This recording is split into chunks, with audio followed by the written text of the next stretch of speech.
I'm going to welcome Jane Zikel onto the set to talk about one of the most complicated things. Jane, let me see if I get this straight. Miles Guo, who is a Chinese expat, arguably the single most important Chinese expat trying to take down the CCP, is being hounded, persecuted, and now thrown in jail by the Department of Justice. And the backdrop to all of this is a fascinating case with this musician, Prez, I can't even pronounce his name, but he was part of a group with Lauryn Hill and Wycliffe back in the 90s. They made a ton of money, and this guy goes off on his own, and he's accused by the federal government of getting in bed with a Chinese scam artist who paid the singer, the American singer, to manipulate people like Steve Wynn and others.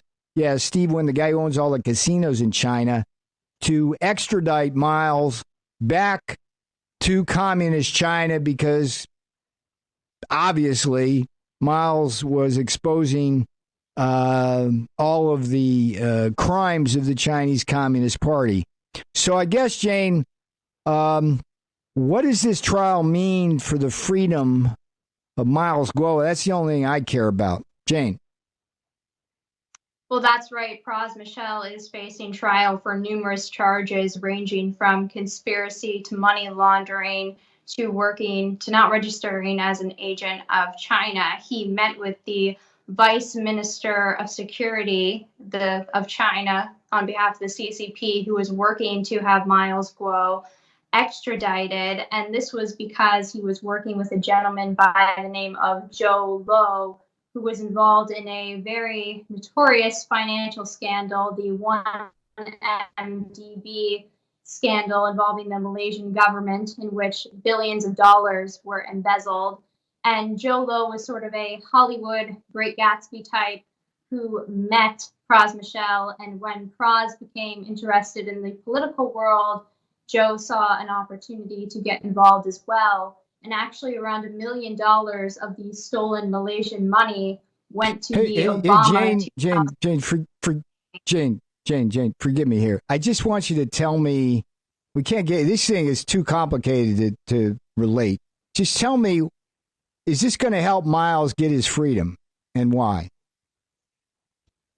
I think it definitely has a good chance to impact that case because it shows how several co-conspirators operated with CCP officials to have Miles Guo extradited.